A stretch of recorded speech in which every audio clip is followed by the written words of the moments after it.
Shalom, shalom, shalom. Que notre Dieu soit béni encore une fois pour ces moments qu'il nous accorde, afin que nous puissions continuer dans notre pensée. Nous sommes dans notre année de la dépendance à Elohim et nous avons baptisé ce mois de janvier comme étant un mois d'action de grâce.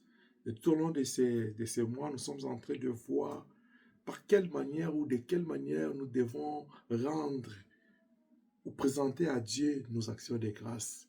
La première des choses qu'Elohim attend de nous, de tout ce que nous pourrons faire, de tout ce que notre cœur comptera faire pour démontrer, pour exprimer à Dieu notre reconnaissance, notre gratitude. Elohim attend de nous un changement. Parce que c'est une année nouvelle, nous devons aussi changer. Les temps ont changé. Il n'y a que Dieu qui ne change pas. Dieu, ne tenant plus compte de notre ignorance, il nous appelle tous à changer. Acte 17-30. Deuxième chose, c'est ces sentiments-là les plus nobles que nous devons avoir, la considération de la parole de Dieu, avoir l'empressement de l'écouter, mais aussi l'habitude d'aller vérifier les Écritures après avoir écouté un enseignement pour juste se rassurer et certifier, pour vérifier la conformité entre ce qu'on a appris et ce qui est écrit. Parce que le Seigneur Jésus dans Matthieu 4, il a répondu au diable, il est écrit. Alors, juste te rassurer que le prédicateur a parlé, peut-être tu l'as écouté, il est allé vite, il a passé à autre chose, à un autre point. Allez vérifier vraiment ce que dit les critiques, comprendre les choses, selon que la Bible dit, examine toutes choses, retenez ce qui est bon. Et troisième chose, quelqu'un qui veut rendre à Dieu ses actions de grâce, démontrer à Dieu sa gratitude, il doit comprendre qu'il a un témoignage à apporter aux autres. Une façon de travailler sur la renommée de Dieu. Nous avons reçu cet ordre, cette responsabilité d'aller dire aux autres ce que Dieu est, ce qu'il a fait, ce qu'il est capable de faire. C'est-à-dire d'apporter les témoins de sa parole et de ses œuvres.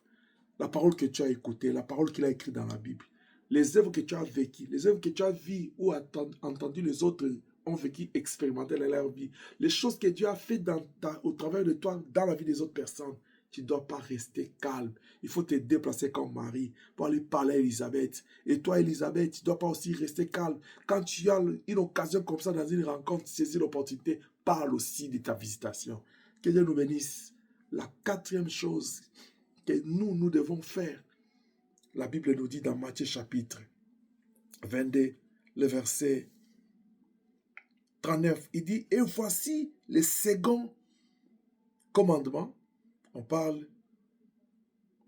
peut commencer au verset 37. Jésus répondit, tu aimeras le Seigneur ton Dieu de tout ton cœur, de toute ton âme et de toute ta pensée. C'est le premier et le plus grand commandement. Et voici le second, qui lui est semblable. Tu aimeras ton prochain comme toi-même. Ici, le Seigneur a reçu une question des pharisiens qui voulaient les mettre en épreuve concernant la loi. Qu'est-ce qui est plus grand dans la loi? C'est quoi la loi la plus grande de toute la loi, de tous les autres, par rapport aux autres? Mais le Seigneur leur a amené une autre sagesse, une intelligence, une haute intelligence pour leur dire, de tout ce que vous avez comme la loi, il n'y a pas de plus petit, il n'y a pas de plus grand. Mais regarde en quoi se résume la loi. C'est dans l'amour. Bien aimé, l'amour, c'est la loi du royaume. Jacques chapitre 2, verset 8. L'amour en soi, est à lui-même, la charité à elle-même, elle résume toute la loi et les prophètes. C'est ce qu'il dit au verset 40. Il dit, de ces deux commandements dépendent toute la loi et les prophètes.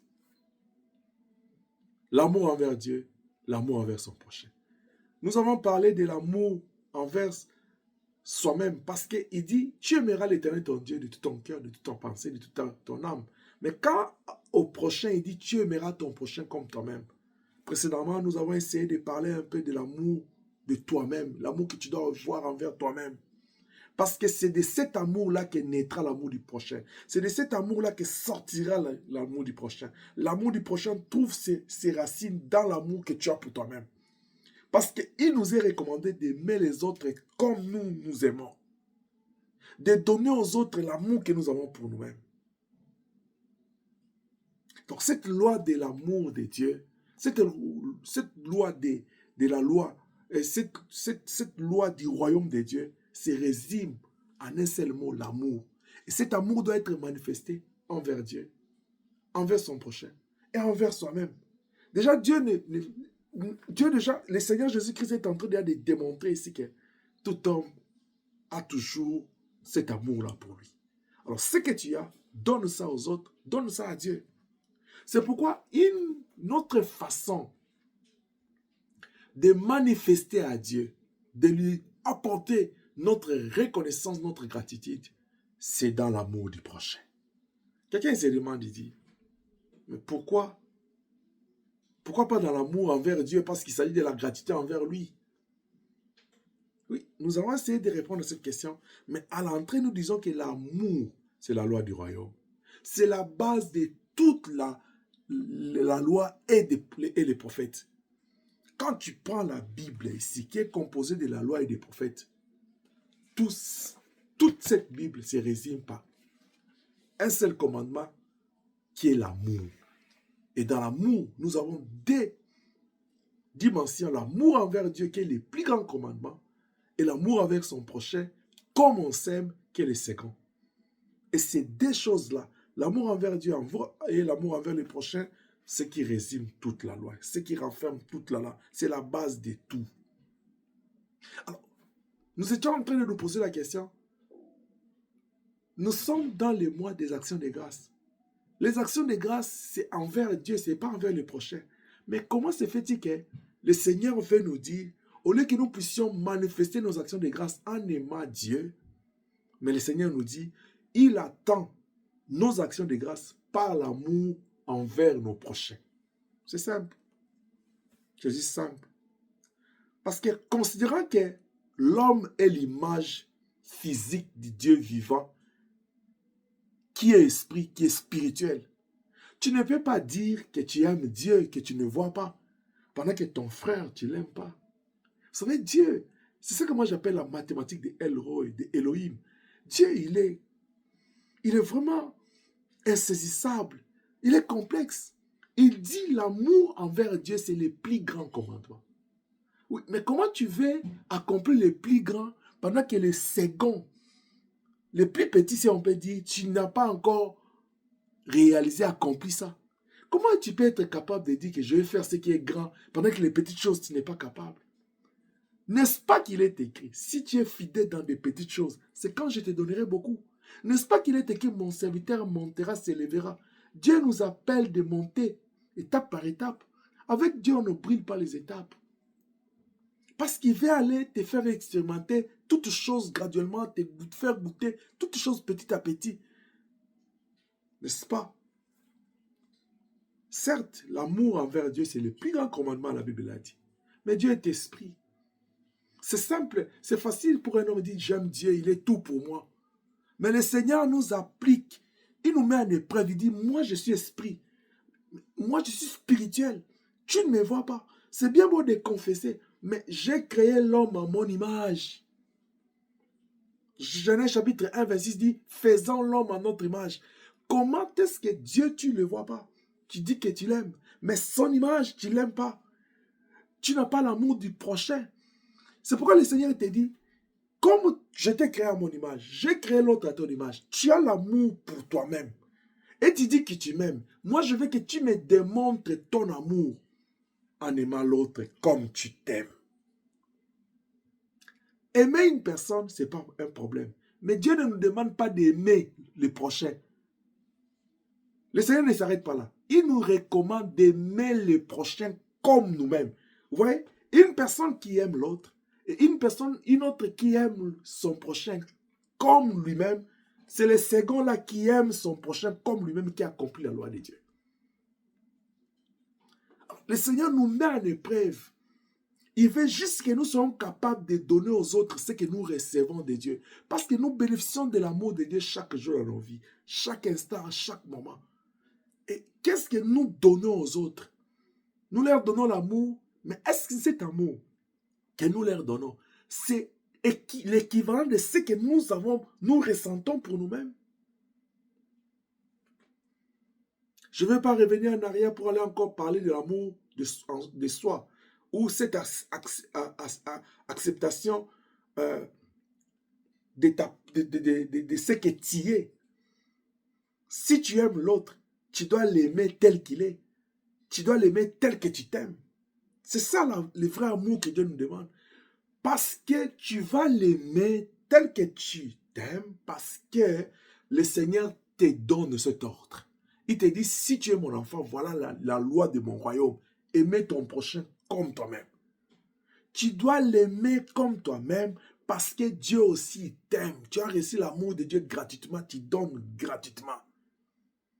Tu dois l'aimer tel que tu t'aimes parce que tu dois ressentir, si c'est la compassion, quand tu es en difficulté, la façon que tu reçois, ce que tu ne veux pas qu'on fasse sur toi, ne le fais pas sur l'autre. Si tu ne veux pas qu'on te parle mal, qu'on te juge, qu'on te calme, qu'on te critique, qu'on t'humilie, n'humilie pas l'autre. C'est ça ce que le Seigneur te dit, aime l'autre comme toi-même. Est-ce que je parle à quelqu'un? Tu ne vois pas Dieu.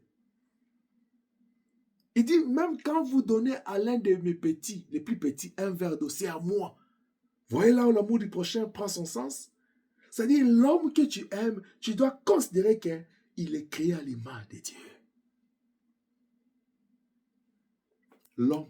On ne parle pas d'un chrétien, on dit l'homme. Voilà pourquoi Galate te dit, quand tu en as l'occasion, fais le bien envers tous. C'est-à-dire, et les chrétiens et les païens. L'homme est l'image créée à l'image de Dieu. Quand tu vois tout homme, que ce soit femme, femelle ou mâle, tu te dis, c'est l'image de Dieu vivant. Si tu aimes Dieu, si tu crains Dieu, si tu crois à la parole de Dieu, en Dieu, tu dois croire à cette parole qui dit, l'homme est créé à l'image de Dieu. Alors, aimer Dieu doit commencer, doit partir d'abord d'aimer son prochain. Et Dieu il insiste sur ça. Il dit, tu dois l'aimer comme toi-même. Cela veut dire quoi? Cela veut dire que ce que tu ne voudras pas qu'on fasse contre toi, ne le fais pas contre l'autre. Ce que tu voudras qu'on puisse faire pour toi, fais-le pour l'autre. La manière que tu voudras qu'on te parle, qu'on te considère, fais-le avec les autres. La manière que tu voudras qu'on vive avec toi, si c'est le respect que tu veux, donne le respect à l'autre. Et quand tu le fais, c'est ta manière de rendre grâce à Dieu pour ce que Dieu est pour toi, pour ce qu'il fait dans ta vie, pour ce qu'il promet. Parce que quand je l'aime, j'aime mon prochain, je vois en lui l'image de Dieu. La question serait de savoir quel est le regard que tu as des autres. Il y a des gens, ils peuvent te donner le dégoût de vivre, juste par les regards. Tu peux avoir la joie de quitter chez toi, d'aller dans une fête ou dans une aller visiter une famille, juste parce que tu l'as retrouvé. Il te donne le dégoût. Parce que la façon qu'il te considère, la façon qu'il te traite, la façon qu'il se comporte, tu dis, il a un comportement antisocial. C'est là où, quand nous allons parler de l'amour de soi, l'amour de soi ne te donne pas l'autorisation d'être égoïste, d'être égocentrique, d'être narcissique, non. De penser toujours à toi, non. L'amour de soi doit t'amener à comprendre que non, dans ce monde, il y a Dieu qui m'a créé à son image, mais il ne m'a pas seulement créé Adam. Mais même quand il m'a créé seulement Adam, moi-même Adam, j'avais insisté, j'avais exprimé les sentiments, des besoins de l'autre. C'est moi qui ai exprimé ça devant Elohim. Quand j'ai donné les noms aux animaux, le Seigneur a vu dans mon cœur que je n'ai pas vu des semblables. C'est pourquoi Dieu dit, il n'est pas bon que l'homme soit seul, je le ferai inerte. Je l'ai toujours dit que Dieu n'a pas dit je lui ferai une femme, il a dit une aide. Donc de façon générale, le mot aide veut dire c'est une personne qui apporte du soutien. Et dans la vie, tu n'es pas complet. Tu as besoin de l'autre pour t'apporter du soutien. Je vais donner un exemple. Une femme qui est dans la cuisine en train de préparer, en pleine préparation, elle a besoin du sel, il appelle son enfant, il dit, fils, ou ma fille, apporte-moi un peu de sel. N'est-ce pas que cet enfant-là l'a aidé? Est-ce qu'il est devenu sa femme? Non. D'abord, le mot là aide. Nous devons d'abord comprendre ça comme étant le soutien que l'autre, l'apport de l'autre dans ta vie.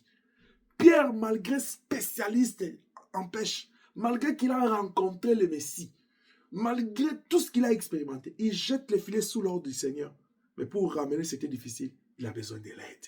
Est-ce que les gens qui sont venus l'aider, c'était ces femmes? Non. Je suis en train de dire à quelqu'un, tu dois aimer l'autre parce que tu ne sais pas qui t'aidera dans la vie. Toute personne que tu vois est importante parce que chaque personne, c'est une particularité. Tu ne sais pas ta bénédiction sortira d'où. Tu ne sais pas ta gloire partira d'où. Qui savait qu'à Nazareth pouvait sortir quelque chose de bon? Nathanaël même a méprisé Nazareth. Qui pouvait croire que c'est de Nazareth qui sortira le sauveur? Faites attention aux gens que tu dénigres, aux gens que tu méprises, parce que l'homme est l'image de Dieu. C'est pourquoi le Créateur, il attire nos oreilles du fait que nous devons avoir l'amour pour ces prochains-là qui sont créés à son image. Tu dois avoir l'amour du prochain parce que les prochains, ton prochain, là, ton frère, ta sœur, est l'image de Dieu vivant. Tu ne peux pas dire j'aime Dieu pendant que tu as des gens que tu détestes. Tu ne parles pas même avec eux. Tu n'as pas pardonné. Tu n'arrives même pas à supporter. Je ne vais pas aller dans la définition de l'amour, mais je vais t'amener à aller lire dans 1 Corinthiens 13. Quand on dit l'amour pardonne, l'amour supporte. Mais toi, tu dis que tu aimes Dieu, mais tu as des gens que tu ne pardonnes pas, tu ne supportes pas, tu ne parles même pas avec eux. Mais tu pries, tu gênes, tu offres, tu parles, tu fais tout ce que tu peux faire. Mais quelle action de grâce que Elohim a besoin? Est-ce que c'est ton argent? Alors l'argent appartient à Dieu. Tu peux donner l'offrande, mais dans ton cœur, si tu n'as pas l'amour du prochain, le Seigneur veut que nous puissions cultiver cette vie d'amour des autres, l'amour du prochain, comme offrande d'action de grâce, comme notre attitude d'action de grâce. Je le fais pour rendre grâce à Dieu, parce que Dieu m'aime. Je donne aux autres ce que j'ai reçu gratuitement de Dieu. Est-ce que je parle à quelqu'un? L'amour du prochain doit être vécu comme étant une offrande d'action de grâce que nous donnons à Dieu. Parce qu'il te dit, tu aimeras ton prochain comme toi-même. Ce que tu ne veux pas qu'on pense de toi, qu'on pense sur toi, ne le fais pas pour l'autre. Ce que tu ne voudras pas qu'on dise de toi, la manière dont tu ne voudras pas qu'on s'adresse à toi, ne le fais pas. Prie le Seigneur à te faire comprendre. C'est bien de dire, aimer le prochain comme toi-même, mais c'est en quoi consiste cet amour pour l'autre? La Bible te dit, aime-les comme toi. C'est-à-dire, considère-les comme une personne à part entière. C'est là où j'ai toujours dit aux parents, comment un parent peut détester son enfant? Le fruit de tes entrailles. Cet être-là que toi-même tu as donné naissance, à qui tu as donné naissance, pour qui tu es comme un Dieu, tu as créé, permettez-moi le terme. Mais un enfant, comment tu peux détester tes parents, ton père, ta mère, pendant que c'est lui qui a donné naissance à ta vie? J'aimerais dire à quelqu'un, sous le soleil, à part Elohim au ciel, il n'y a personne qui est parfait. Même les anges qui sont des saints, il est arrivé, on a appris que les anges sont venus, se sont occupés avec les filles dans ce monde pour donner à la génération d'Anak. C'est la présence de Dieu qui les sanctifie. Tu veux être saint? Demeure dans la présence de Dieu, dans l'intimité avec Dieu. Parce que la gloire de Dieu te sanctifie. Juste dans cet environnement pur, tu deviens pur, saint, tu deviens saint. Là, Dieu te parle, tu lui parles, la parole de Dieu te sanctifie. C'est pourquoi il a dit, sanctifie-la par ta parole, ta parole est la vérité. Oui, tu te dis, oh, c'est mois de janvier, nous sommes dans l'année de la dépendance à Dieu. Il est le sceptre, nous sommes les sarments, nous devons rester en paix en lui. Mais en mois de janvier, Dieu veut que nous puissions lui présenter des offrandes d'action de grâce. C'est cette offrande qu'il a besoin. Que tu aimes ton prochain comme tu t'aimes. Parce que tu ne peux pas dire que j'aime Dieu que tu ne vois pas. Et tu es ton frère que tu vois. 1 Jean chapitre 4, verset 19 à 21. Et cet amour du prochain, tu dois le manifester. Le Seigneur veut, au-delà de tout ce que tu peux faire, le Seigneur veut que tu le manifestes par des choses. Il n'y a que des choses que je pourrais énumérer. Il y en a tellement beaucoup. Mais moi, je vais juste énumérer des choses selon la grâce qui nous a été impartie par le Seigneur. La première des choses. Elohim nous appelle à démontrer cet amour du prochain par l'humilité. Vous savez, une chose qui pourra t'aider à aimer le prochain, c'est l'humilité. Quand tu es humble, parce que tu auras une considération, un respect pour toi, pour Dieu et pour l'autre. L'humilité va t'amener à avoir, à cultiver la considération de Dieu. À cause de la considération de Dieu, tu vas aimer ton frère, ta sœur, tel qu'il est, peu importe son nature. Vous savez, il faut qu'on fasse une part des choses. Il est ce qu'il est. Nous l'avons dit dans l'amour de soi. Tu ne peux pas penser que toi, comme tu es, tout le monde doit être comme toi.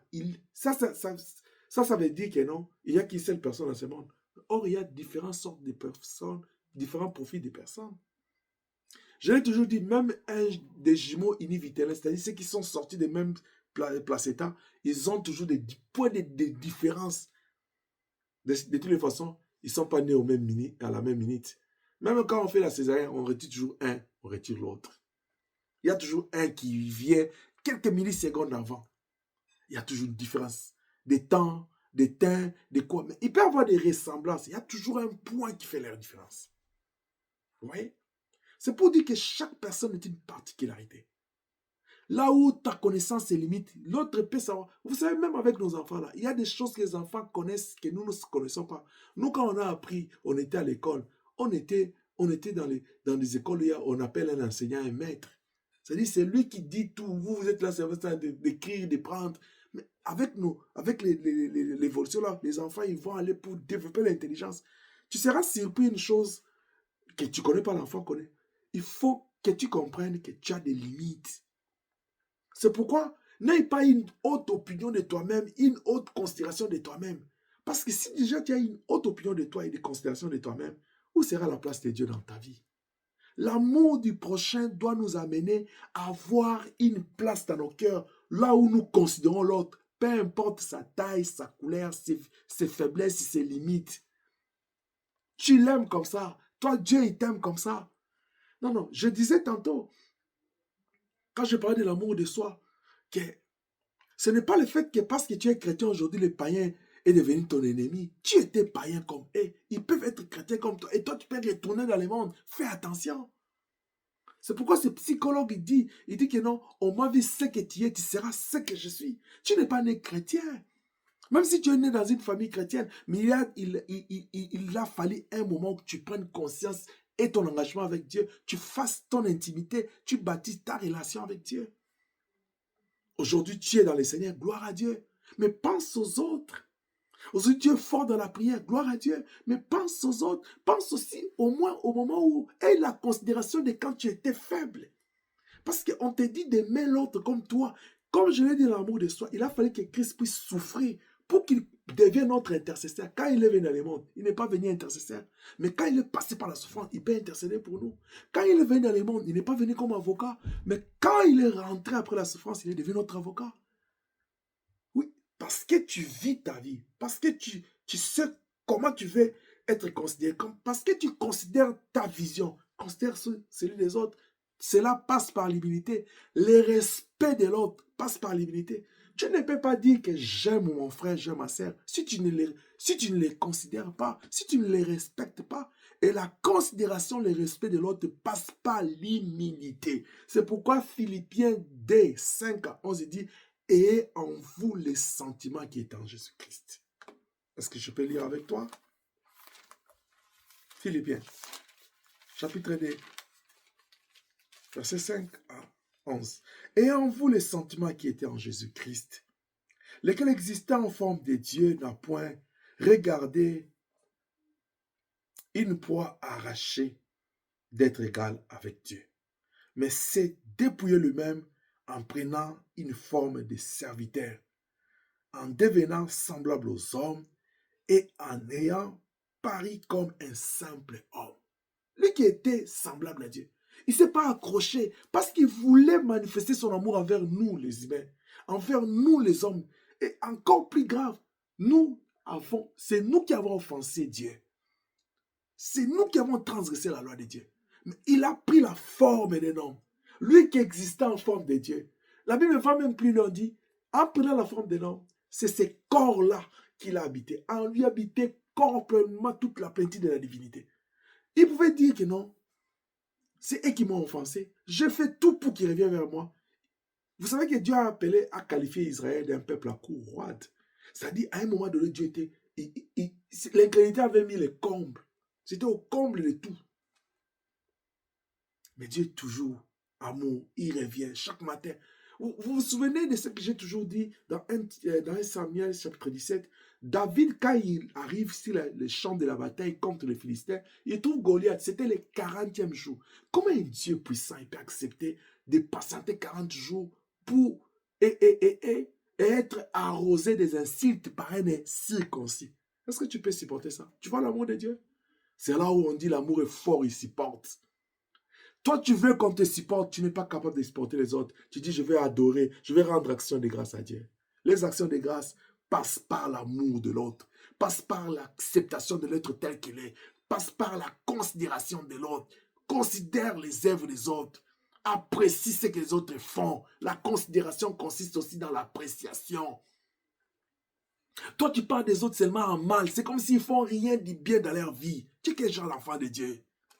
Tu passes tout ton temps à calomnier, à critiquer, à porter des faux témoignages sur les autres, comme s'ils n'ont aucune bonne qualité. Tu es quel enfant de Dieu? Tu es évangéliste de bien ou de mal? Que Dieu nous aide. Tu passes tout ton temps avec les moqueurs, des gens qui portent de faux témoignages, de mauvais conseils. Tu es quel enfant de Dieu?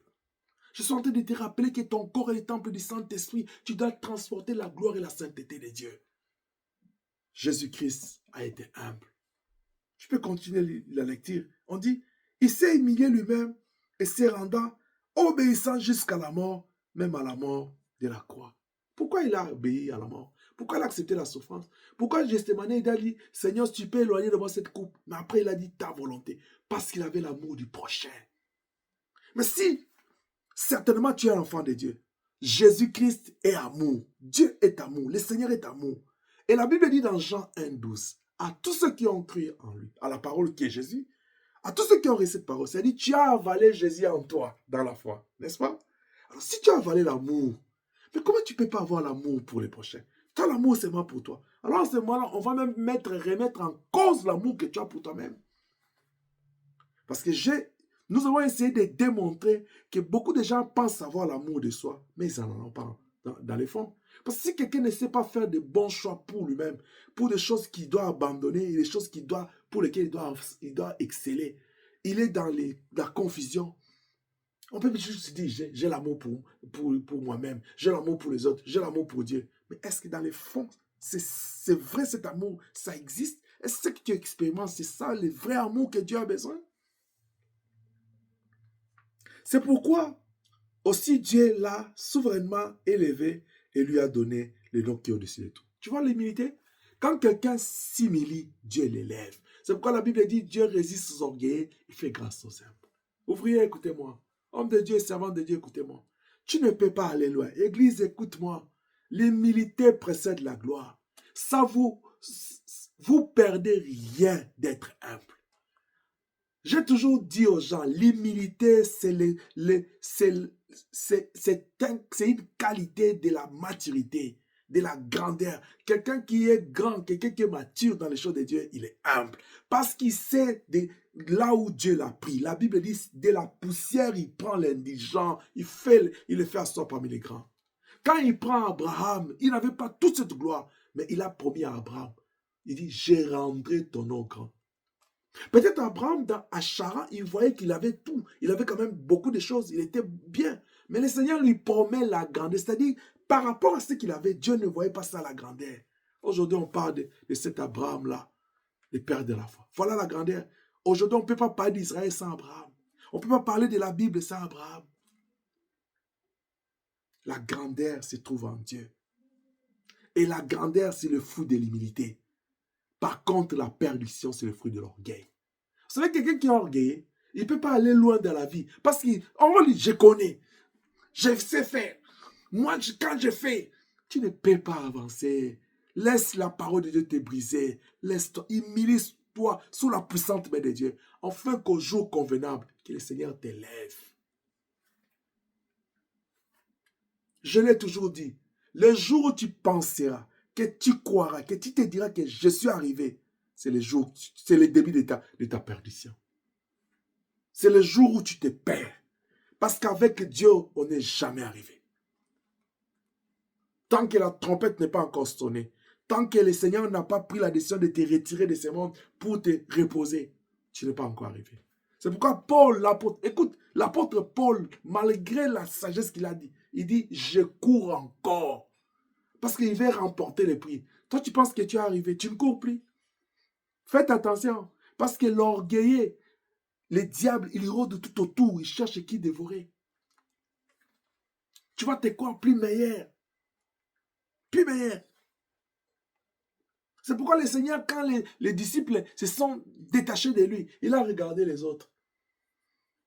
Parce qu'il sait l'homme. Il pouvait rester là et dire, Seigneur, tu vois, nous sommes restés. Il a dit, parmi vous là, il y a un qui va me livrer. Ils étaient étonnés, mais comment ça? Après, il a dit, mais vous ne partez pas. Il dit, mais où irons-nous? C'est toi qui as les paroles de la vie éternelle. Après, il a dit, ce n'est pas vous qui m'avez choisi. C'est moi qui vous ai choisi. Calmez-vous. Ce n'est pas toi qui as créé l'autre. Ce n'est pas toi qui as créé ce monde. C'est Elohim qui t'a créé. Et hey, sois humble. Non, moi, tu vois, moi ici, moi je n'aime pas. Toi qui? Est-ce que tu sais ce que tu es? Est-ce que je sais ce que je suis? La Bible dit, faisons l'homme à notre image. Jusque-là, ça ressemble à une bonne chose, l'image de Dieu. Mais pour y arriver, qu'est-ce qu'il a fait? Il prit la poussière de la terre. Pas même l'argile. Tu vois ta vie? Si on te prend, on te jette dans l'air, tu vas être éparpillé, tu vas disparaître. Nous sommes dans ce pays-là, on fait les signations, non? Quand quelqu'un meurt, on va brûler son corps. Après, quand on prend la poussière, on fait... Tu vois ce que tu es devenu? Tu vas dans l'air. On peut même bon t'acheter un endroit, on fait une belle tombe, on fait un bon cercueil, on fait tout. On t'habille de blanc, tout. Mais allez dans Jean 8, Jean 11. On dit, Seigneur, où l'avez mis? Il dit, mais Seigneur, il sent déjà il y a 4 jours. Donc ça dit, quand on enterre quelqu'un, il y a 4 jours, comment ça s'est décomposé? Oui. Embaumé comme vous voulez, il finira par arriver là. Parce que la parole de Dieu est forte. Il a dit, tu retourneras à la poussière. Est-ce que tu as entendu ça? Il dit, d'où tu as été tiré. Mais pourquoi tu te considères? Tu vois la terre sur qui tu marches là. Tu marches sur toi-même. Une partie de toi, c'est ça. Parce qu'en réalité, dans l'homme, c'est le souffle de Dieu Tout-Puissant, n'est-ce pas? Si Dieu fait de la même manière, la Bible dit, après avoir créé cette statue-là, l'homme était là. Tu vois, quand une personne meurt là, c'est comme ça que l'homme était. Il a prié à l'homme de venir faire. L'homme a commencé à bouger. Quand nous élevons, nous avons de l'orgueil à nous. Il suffit un seul geste, et l'homme peut venir se faire. Il retire son souffle, c'est tout.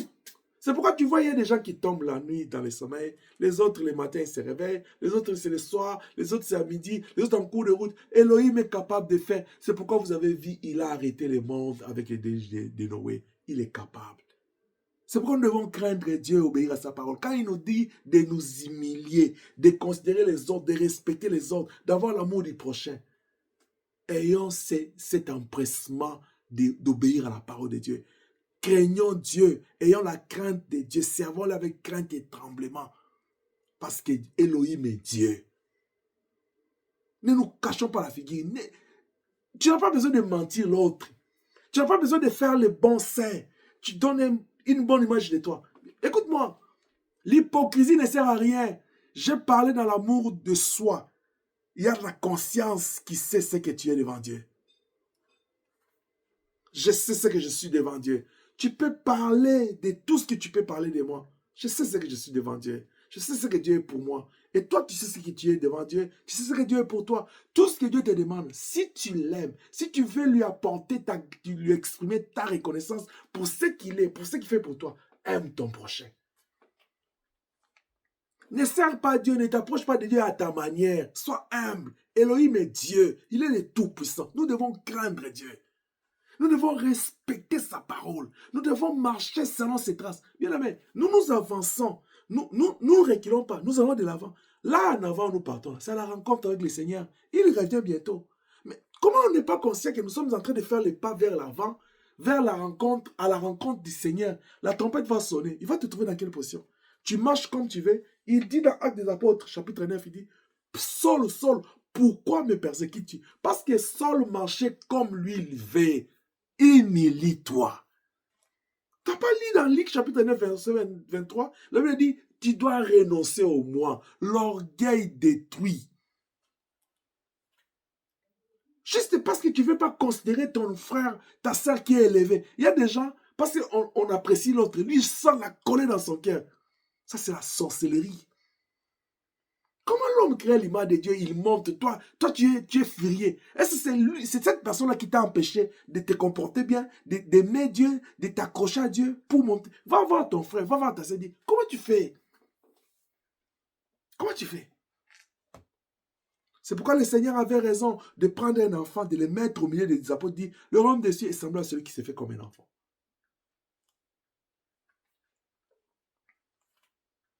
Un jour, j'ai un petit témoin de ma fille Inès. Il dit, papa, tu sais ce qui s'est passé? J'ai dit quoi? Il dit, Eva vient me dire, il dit, je vais, toi tu pries beaucoup, tu pries bien, moi je vais apprendre à prier comme toi.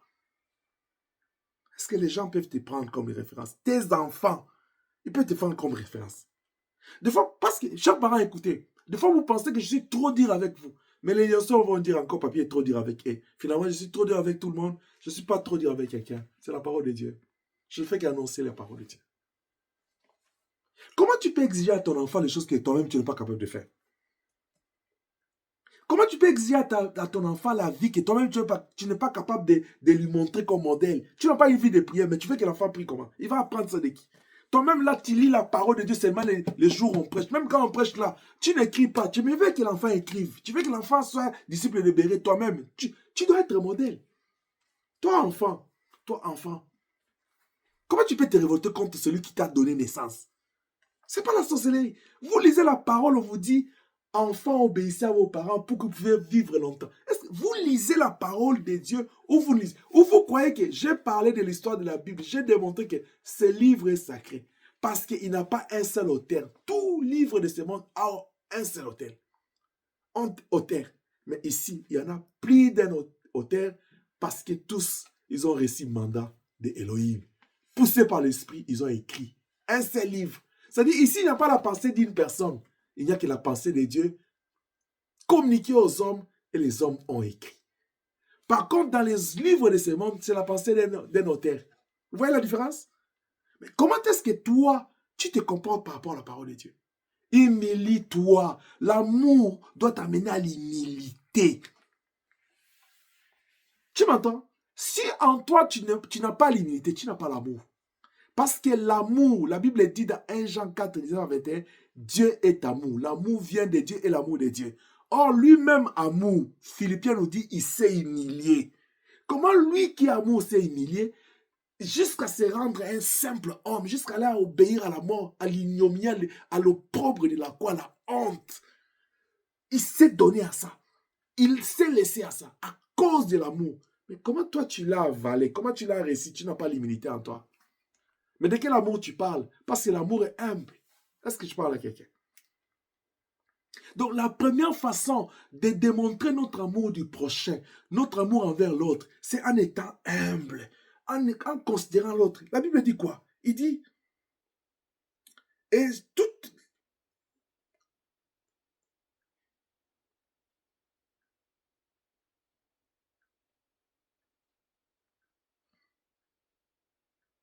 Je vais sauter, dit, faites toutes choses sans murmure ni hésitation, afin que vous soyez irréprochables et purs des enfants de Dieu, irrépréhensibles au milieu d'une génération perverse, corrompue, parmi laquelle vous brillez comme des flambeaux dans le monde. Portez la parole de vie et je pourrai me glorifier. Vous voyez? Quelle humilité vous fasse reconnaître les autres plus supérieurs par rapport à vous. C'est ce que la Bible nous recommande. Quand tu es humble, tu considères l'autre. Tu ne peux pas dire que je l'aime, j'ai l'amour du prochain, pendant que tu n'as pas la considération de l'autre. Il est temps de réfléchir. Quelle est la considération que tu as de l'autre? C'est quoi la représentation que tu as de... C'est quoi les ressentis que tu as pour les autres? C'est en cela qu'on nous allons nous reconnaître comme des enfants de Dieu. L'amour du prochain n'est pas des bla, bla, bla. L'amour du prochain, c'est quelque chose que nous devons ressentir et vivre, exprimer dans l'humilité. Parce que l'humilité te poussera à considérer l'autre et avoir le respect de ce qu'il est. Parce que chaque personne, c'est un atout, c'est une grâce. L'amour pour l'autre t'emmènera à ne pas voir seulement les faiblesses des autres, mais aussi leurs qualités. En quoi ils sont importants dans ta vie. Deuxième chose, deuxième manière de manifester notre amour du prochain, c'est dans l'entraide et le soutien mutuel dans la vie. Romains chapitre 15, verset 1, la Bible dit quoi? Il te dit que ceux qui sont forts soutiennent les faibles. Galates 6, 10, il dit, pendant que tu as l'occasion, faites, pratiquez le bien envers tous. L'entraide et le soutien mutuel. Parce que je l'aime. Tu ne vas pas seulement te dire, ah, il ne sait pas s'habiller. Mais tu en as. Mais aide-la. Tu n'en as pas. Il n'a pas bien mis les choses. Va lui dire, non, tu as vu, arrange-lui. Il dit, j'aime quand tu portes comme ça. On peut arranger ça s'il te plaît. Est-ce que je peux t'aider? Vous savez, la Bible dit, même quand ton frère est un problème, va vers lui, cherche-les. Vous savez, des fois, on rate. On ne sait pas amener les gens à venir, à revenir de leurs actes, de leurs erreurs. Vous savez pourquoi? Parce que nous allons condamner les gens, nous allons les juger, nous allons les reprocher sans amour et sans respect, sans considération. Parce qu'on pense que nous, on est arrivés. Non. Nous avons la mission d'aider. La Bible dit dans 1 Pierre 4, 7, il dit, 4, 10, il dit, ce que tu as reçu, comme des dispensaires, donne, mettez au service des autres ce que vous avez reçu de moi. Dès Timothée 2, il dit, ce que vous avez reçu de moi, donnez aux autres, qui soient capables de donner aux autres. L'entraide là doit être spirituelle. Dans la prière, tu dois intercéder pour les autres. Jacques l'a dit dans 5, 16. Prier les uns pour les autres, c'est de l'entraide, c'est du soutien. Abraham a prié pour l'autre. Nous avons vu ça. Est-ce que tu pries pour l'église? Colossiens 3, 4 à 3, 3 à 4, il te dit quoi? Prie pour ton pasteur. Est-ce que tu pries pour moi? Est-ce que tu pries pour les ouvriers? Ou bien tu es là en train de regarder et dire, ah, ces jours-là, il n'a pas bien parlé. Ces jours-là. Mais est-ce que tu prends le temps de prier pour moi? Est-ce que tu sais que non, si je parle très mal, c'est toi qui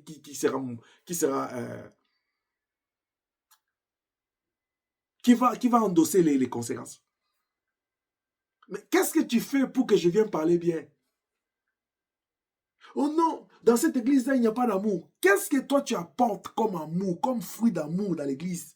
Oh, l'église ne grandit pas parce que les gens ne viennent pas. Qu'est-ce que toi tu fais pour que les gens viennent? Le soutien mutuel consiste à porter le fardeau de l'église d'abord dans la prière. Deuxièmement, dans l'évangélisation, on nous a enseigné aujourd'hui que nous avons le devoir, la mission d'aller porter la renommée du Christ loin. Qu'est-ce que tu fais? Le soutien mutuel consiste à soutenir l'œuvre de Dieu. Qu'est-ce que tu fais? Il y a des gens pour lui, si on dit le temps d'offrande là, c'est comme s'il n'est pas à l'église. Écoute, je vais te dire une bonne chose. Un kit est composé de 3 parties, n'est-ce pas? Le kit de la prière ou la partie de l'adoration, le kit de la parole, la prédication et le kit d'offrande. Pour dire que j'étais à l'église, j'étais au kit, tu dois participer à ces 3. Quelqu'un dit, bon, si je n'ai pas d'offrande, je ne viens pas. Non. Vous voyez, cette femme-là n'avait que 2 pièces, il est venu. Il y a des gens, même quand il en a, il veut qu'on le pousse pour donner. Non. Je dis à quelqu'un, moi je ne suis pas de ces serviteurs qui poussent les gens. Je vous ai dit, non? Je fais 1 année, je ne travaille pas. Il y a une servante de Dieu qui m'a demandé dernièrement, il dit, comment tu as travaillé cette année? Dans la gloire, dans la puissance, dans la paix, la quiétude d'Élohim. Parce qu'il est Dieu. Ce que Dieu a fait de moi cette année, ça me pousse encore à l'aimer, à le servir, à le craindre, parce que je vis la gloire de Dieu.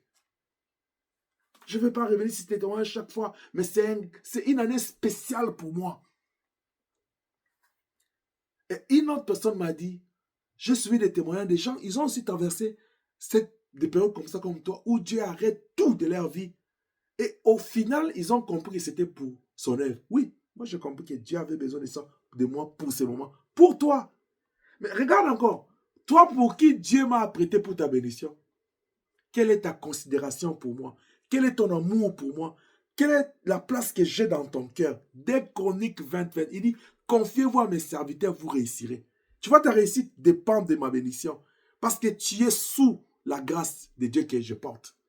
Si tu crois, tu verras la main de Dieu.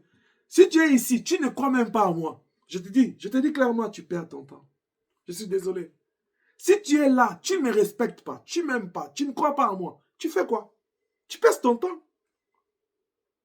C'est comme dans une salle de classe, un élève qui n'a pas confiance en son maître. Tu vas échouer. Parce que la Bible te dit, confie-toi à mes serviteurs. Je verrai que, je ferme cette parenthèse. Quel est ton amour envers ton pasteur, envers ton père? Quelle est sa place dans ta vie?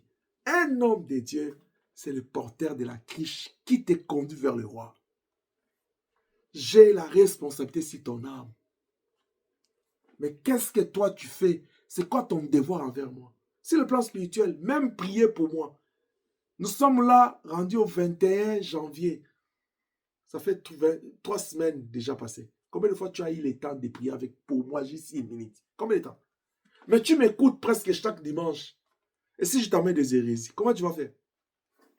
C'est-à-dire, tu n'as même pas l'amour pour toi-même. Comment tu peux avoir ça pour moi, pour Dieu, pour les autres?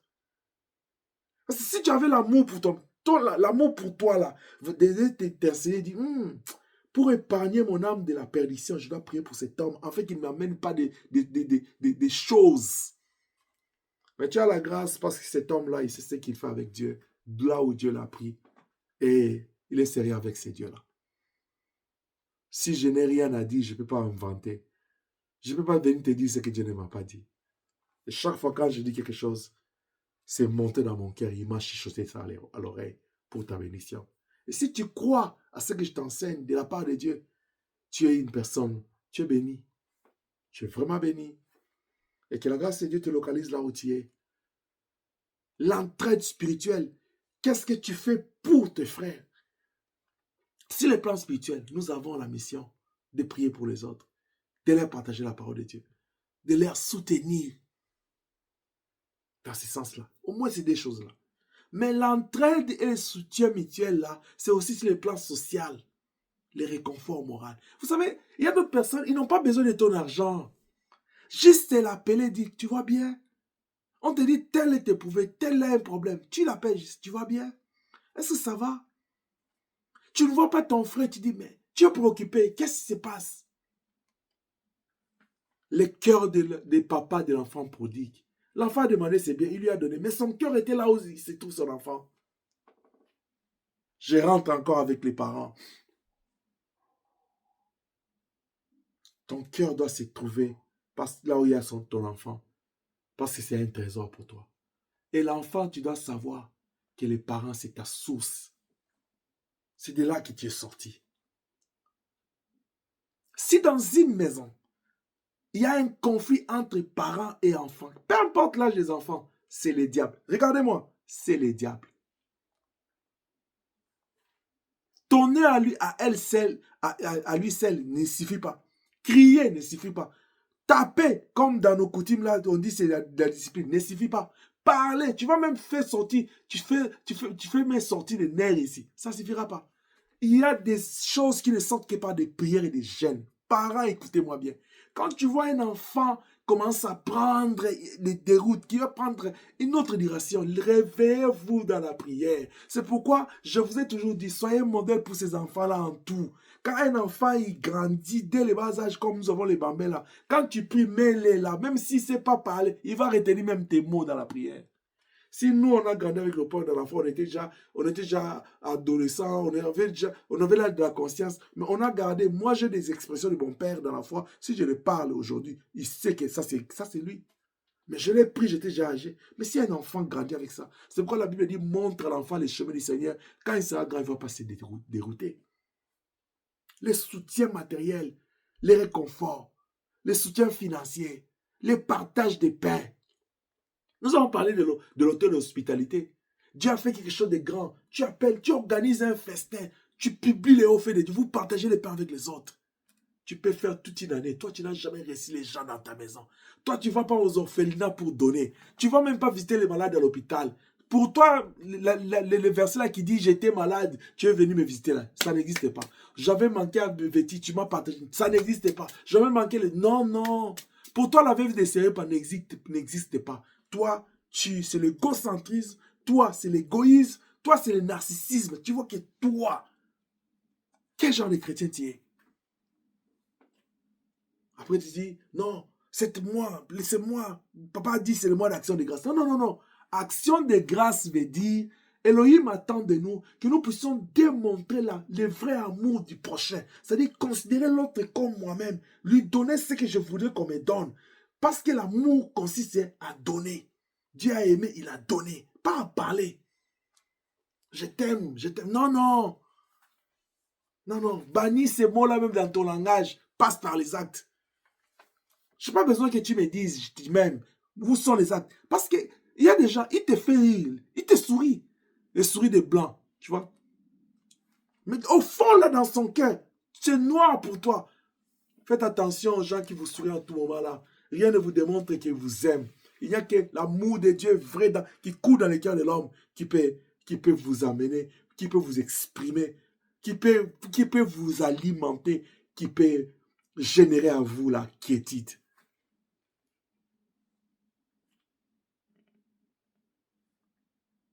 L'amour du prochain. Tu aimeras ton prochain comme toi-même. C'est une forme d'action de grâce. C'est ce qu'Elohim attend de nous. Que nous puissions considérer les autres, créer à l'image de Dieu, voir l'autre comme Dieu. Je fais ça pour lui, mais je fais ça au nom du Seigneur. C'est pourquoi la Bible dit dans Matthieu 5, 44, aimez vos ennemis. Priez, bénissez ceux qui vous volent, priez pour ceux qui vous maltraitent. On te dit encore dans Romains, même ton ennemi, fais-lui du bien, ne rendez pas le mal par le mal.